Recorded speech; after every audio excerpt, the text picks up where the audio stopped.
Hello, campus cronies, and welcome back to Campus Crime Chronicles. I'm your host, Nicole Turner, former college professor, current college administrator, but always a true crime addict. In every episode of this podcast, I take a deep dive into some sort of true crime that occurred on a school campus or a crime that's associated with a college or university in some way. For each episode, I rate the seriousness of the crime from 1 to 5 on my very own serious crime scale, with 1 being completely not serious, possibly even a little humorous from time to time, to 5 being very serious. This episode is rated a 5. So May the 4th is a significant date for numerous reasons. For some, it's more of a happy date on the calendar that represents a nod to the iconic Star Wars franchise and a play on words for May the Force be with you. But for Kent State University in Ohio, May 4th has a much more serious, significant, and somber meaning. On May the 4th of 1970, members of the Ohio National Guard fired shots into a crowd of students who were protesting the Vietnam War. As a result, 4 students were killed and 9 were injured. This episode is simply titled The Kent State Shootings. So without further ado, let's get started.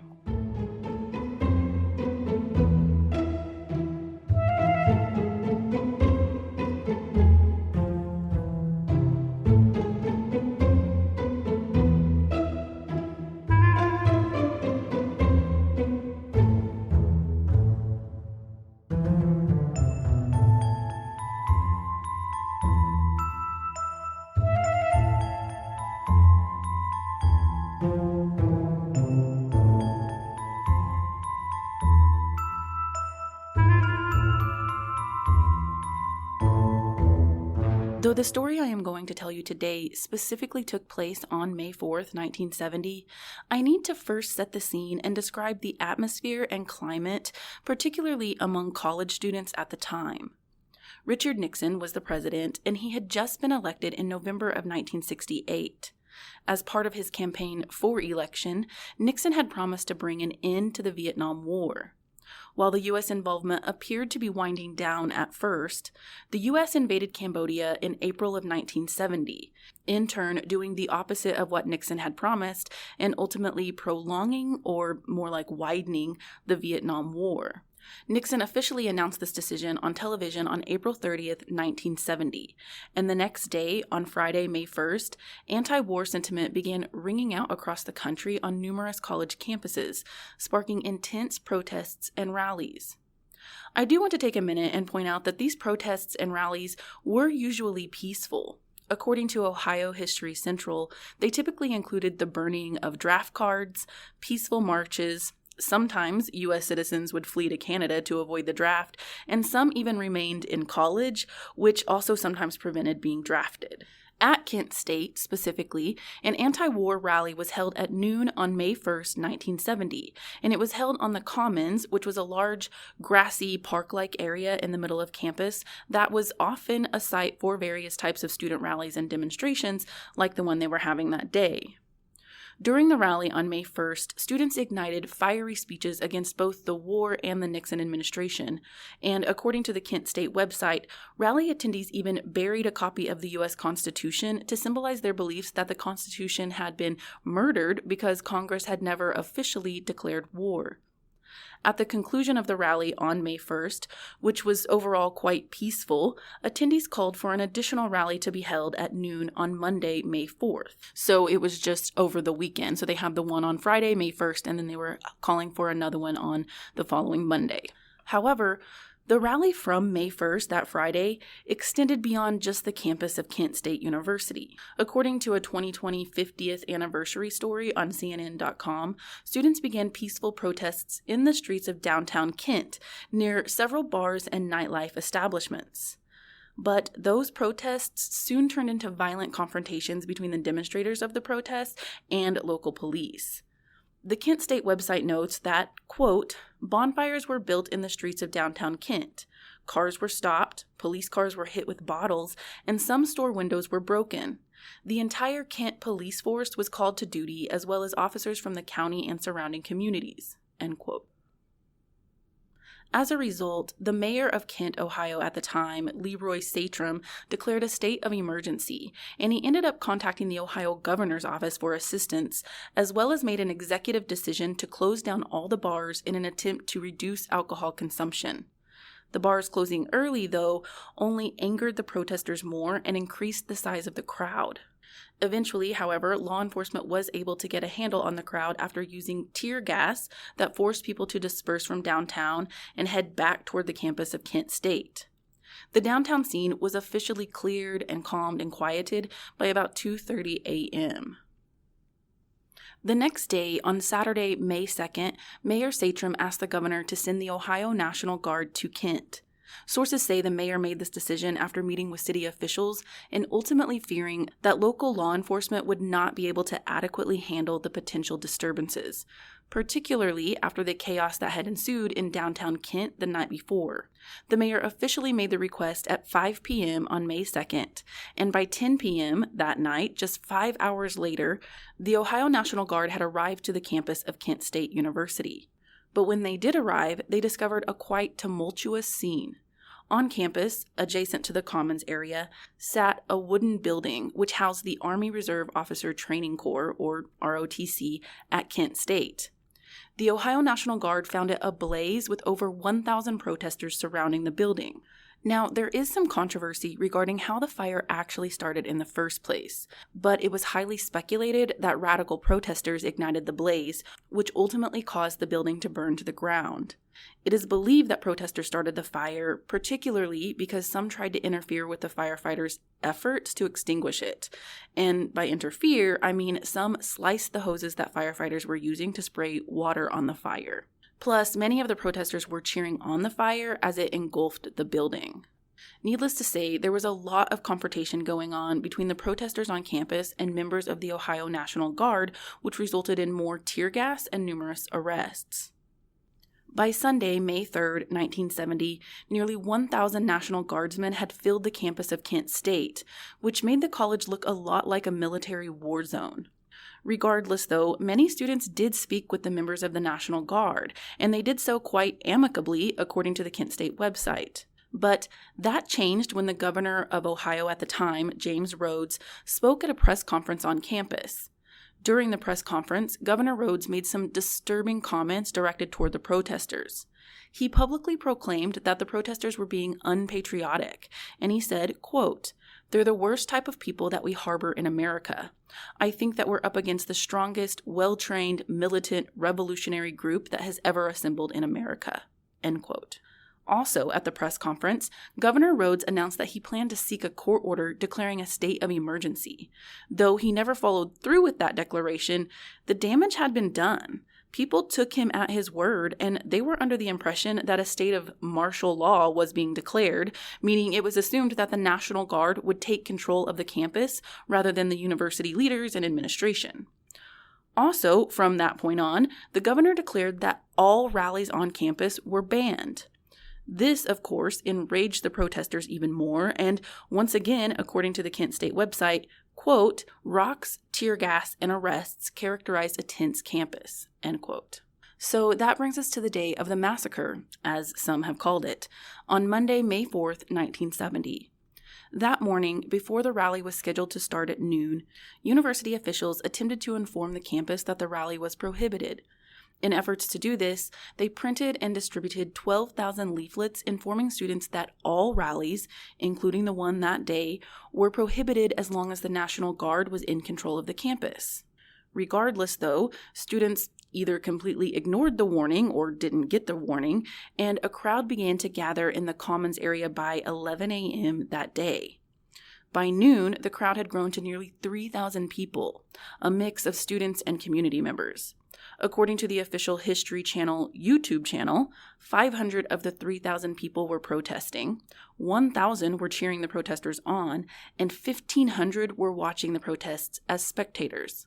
At the same time, though, across from the Commons area, near where the now burned-down ROTC building was located, stood about 100 members of the National Guard, all of whom were armed with lethal M1 military rifles. By this time, however, it was speculated that the rally attendees were not so much protesting the war anymore, though, clearly strong anti-war sentiment was still very much alive, but on this day particularly, their focus seemed to have shifted a bit, and they began more or less protesting the very presence of so many National Guard members on campus.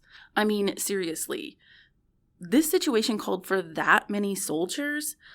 Unlike Vietnam, Kent State was not a war zone, so I definitely see where the protesters were coming from. Anyway, shortly before noon, the highest-ranking officer of the Guard who was on campus, General Robert Canterbury, ordered the crowd to disperse. From those orders, a Kent State police officer made the official dispersing announcement with a bullhorn. But as you can probably imagine, that simple announcement amongst literally thousands of people did little to nothing to break up the crowd. So that Kent State police officer, along with a few members of the Guard, tried a different tactic. They loaded up into a military jeep and drove around the Commons area, telling everybody through the bullhorn to disperse, that the rally was banned. But the demonstrators responded by hurling rocks at the jeep and angrily shouting and chanting things such as "pigs off campus" at those inside the vehicle, which actually forced the jeep full of guardsmen and the officer to retreat.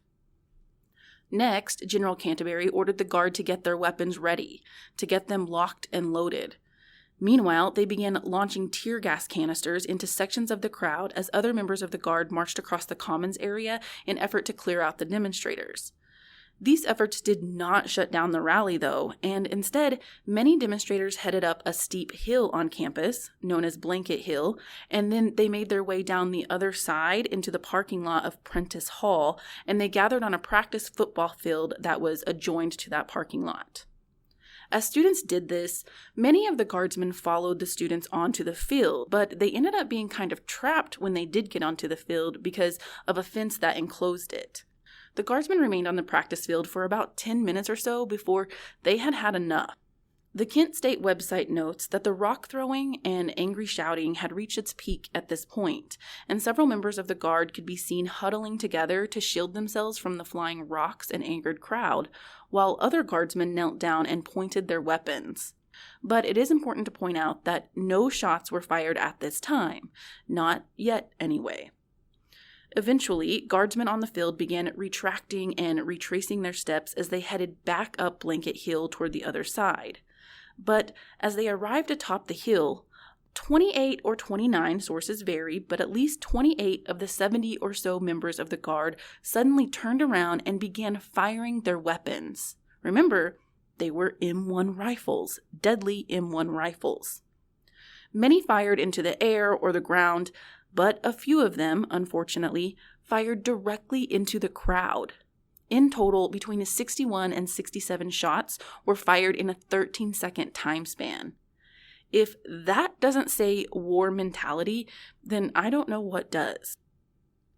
As a result of that 13-second crossfire, 4 Kent State students were killed. Jeffrey Glenn Miller was standing just 270 feet from the guardsmen on an access road that led to the Prentice Hall parking lot when a bullet struck him in the mouth.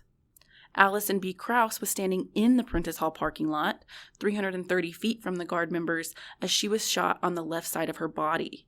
William Knox Schroeder, who was also standing in the parking lot, about 390 feet from the guardsmen, was hit in the left side of his back. And Sandra Lee Schuer was pierced by a bullet on the left front side of her neck as she was standing in the parking lot as well, also about 390 feet away from the guardsmen. All of the students who were killed were between the ages of 19 and 20. But here's the thing though, out of the 4 students who were killed, only 2 of them were actually protesting. Those students were Jeffrey Miller and Allison Krause. But the other 2, William Schroeder and Sandra Schuer, were just bystanders, onlookers in the crowd. In addition, 9 other Kent State students were injured during the gunfire, most of whom were in the Prentice Hall parking lot, but a few were standing on Blanket Hill. Joseph Lewis was standing the closest to the guardsmen, only about 60 feet away. The Kent State website describes him as standing still with his middle finger extended. Does that sound to y'all like it does to me? I'm pretty sure Joseph Lewis was standing there flipping the bird to the members of the Ohio National Guard, and I can't say that I blame him. But nonetheless, Lewis was shot in his right abdomen and lower left leg. Thomas Grace was also standing about 60 feet away, and he was shot in his left ankle. John Cleary, over 100 feet away, was struck in the upper left side of his chest. Alan Canfora, who was 225 feet away, was shot in his right wrist. Douglas Rentmore was 330 feet away, and he was hit in his right knee. James Russell was standing about 375 feet from the guardsman and was shot in his right thigh and the right side of his forehead. Robert Stamps was about 500 feet from the guardsman, and he was hit in his right butt cheek. That's not funny. I think I should have said buttocks there, so my apologies. And finally, Donald McKenzie, who was standing the furthest from the guardsman at about 750 feet away, was shot in the neck. Now, if you are keeping count, I've only listed 8 of the 9 survivors. That's because this last person I'm going to tell you about was the most severely injured of the 9 surviving students. That student was Dean Kaler, who was shot in the small of his back when he was standing approximately 300 feet away from the guardsman. That one shot from one of Ohio's very own National Guard members left Kaler paralyzed from the waist down. Y'all, that one shot left him as a paraplegic for the rest of his life. But firing their weapons didn't stop the guardsmen or the protesters by any means. The chaos continued as the guardsmen made their way back to the Commons area from Blanket Hill, and the scene was now more hostile and intense than ever. When the crowd realized what had happened, that the National Guard wasn't there to just intimidate with their M1 rifles, but to actually use those deadly rifles, the crowd of protesters became even angrier and more aggressive, and many were even willing to risk their lives to attack the guardsmen. But thank goodness for faculty members who often have pretty great relationships and rapport with their students.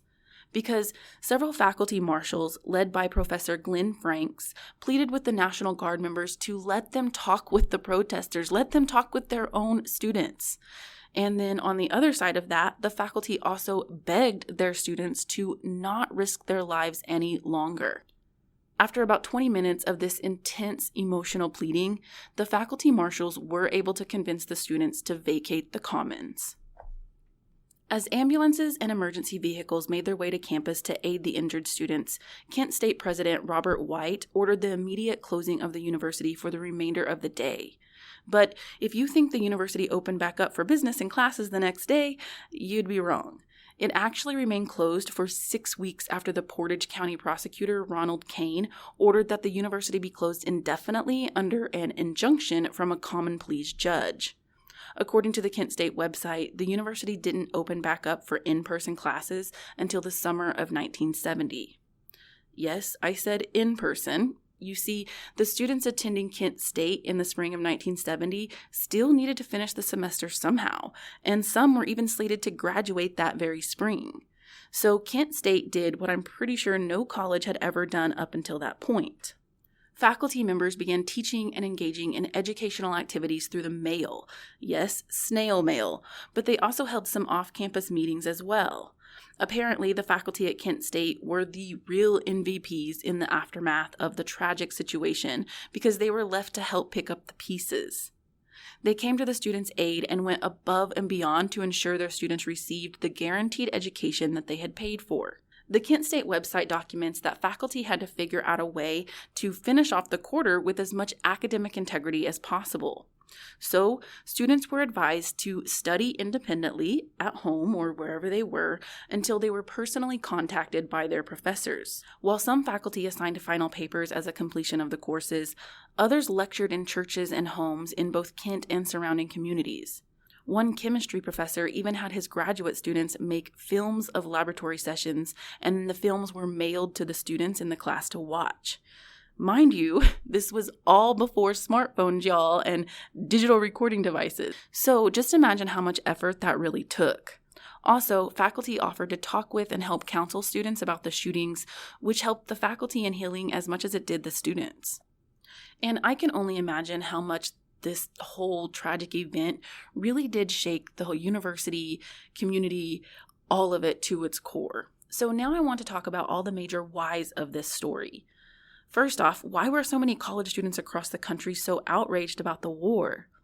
Well, according to a clip from the History Channel's official YouTube channel, it was because this age group was the primary group of people who were constantly seeing their brothers and sisters, their family, friends, and peers be drafted to a war that didn't make sense to them.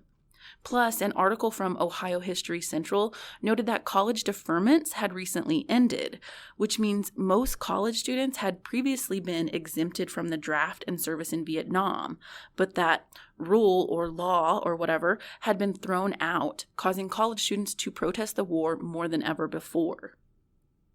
But the biggest why, however, is obviously, why did the members of the Ohio National Guard make that fatal decision to actually open fire anyway? Well, that answer is obviously a lot more complicated and controversial. According to a clip from the History Channel, the National Guard troops who opened fire that day claimed they did so after they themselves were shot at by a sniper. However, spectators at the protest denied that there were any gunshots whatsoever before the Guard began their shooting fusillade. So, what else could possibly explain why these soldiers chose to use their weapons against an unarmed crowd? According to the Kent State website, there are two possible, yet opposing answers. One is that the Guardsmen fired in self-defense, and the shootings were therefore justified. The other is that the Guardsmen were not in any immediate danger, and therefore the shootings were unjustified. Regardless of the actual answer that I'm not sure we will ever really know, I can tell you how the numerous investigatory commissions and court trials played out that followed the tragic event. The Guardsmen testified that they felt like the protesters and demonstrators were closing in on them or advancing on them in a way that made them fearful for their lives. In other words, they testified that they felt like there was a serious and immediate threat to their safety, and therefore they were forced to open fire in self-defense. And apparently, the courts agreed with them. In the 1974 criminal trial against 8 of the Guardsmen, a district judge dismissed the case, which was indicted by a criminal grand jury. The judge even ruled at mid-trial that the government's case against the Guardsmen was so weak that the defense didn't even need to waste their time presenting their case. Then, a 1975 trial had a slightly different outcome, though. In that trial, which was filed by the Kent State students and their families, who were survivors of the shooting, a jury voted 9-3 that none of the Guardsmen were legally responsible for the shootings.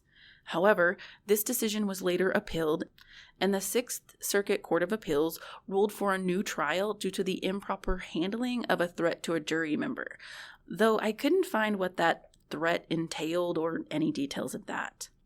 Eventually, the legal aftermath of the Kent State shootings came to an end in January of 1979 when the Ohio National Guard agreed to pay a total of $675,000 to the wounded students and their parents in an out-of-court settlement.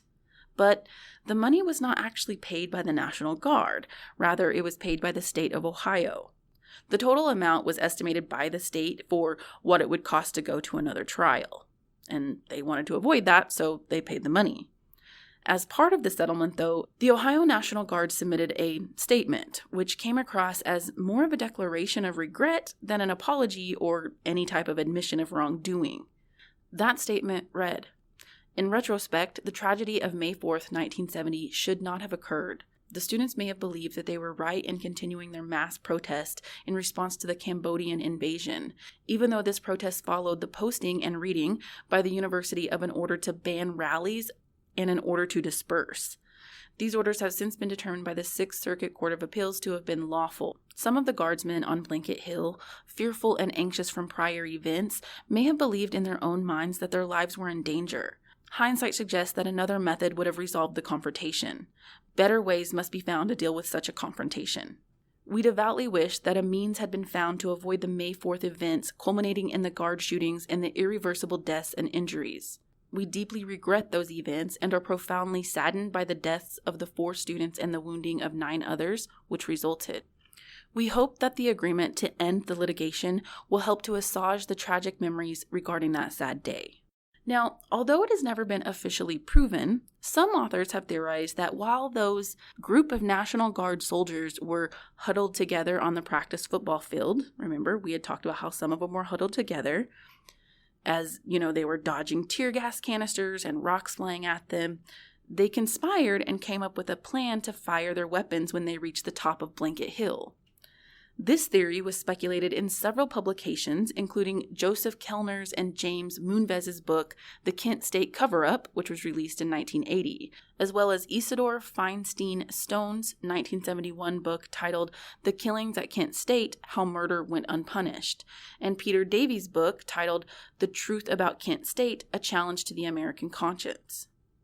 Regardless of whether this theory is true or not, although I can definitely see where it could very well be true, I find myself thinking similar to an official report released in 1970 by the Scranton Commission, formerly known as the President's Commission on Campus Unrest, which was established by Nixon after the Kent State shootings. But in that commission's report, the investigators concluded, quote, "The indiscriminate firing of rifles into a crowd of students and the deaths that followed were unnecessary, unwarranted, and inexcusable," end quote. This year, May 4th, 2022, marked 52 years since the shootings at Kent State University.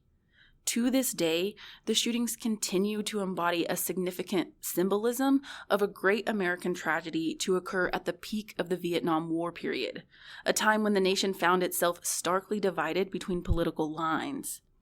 On one hand, according to Ohio History Central, the shootings at Kent State did help to convince the public that anti-war protesters weren't just some drug-addicted hippies promoting free love. The public could finally see that anti-war protesters included middle and upper-class people, educated people who felt very strongly about their political beliefs and moral ideologies. But there were plenty of Americans, very influential Americans, who still disagreed with the protesters and demonstrators. So these powerful, influential people began a huge patriotism campaign in the U.S., which further illuminated the political divide. And don't think for one second that protesters went quiet after the Kent State shootings either. Oh no. In fact, it was quite the opposite. People who already opposed the war in the first place became even more angered and more outraged and more vocal than ever before, and militant activism broke out across numerous colleges and universities around the country. So much so that many colleges actually followed suit of Kent State and canceled classes for the remainder of the academic year because of fear that violent protests would erupt on their campuses as well.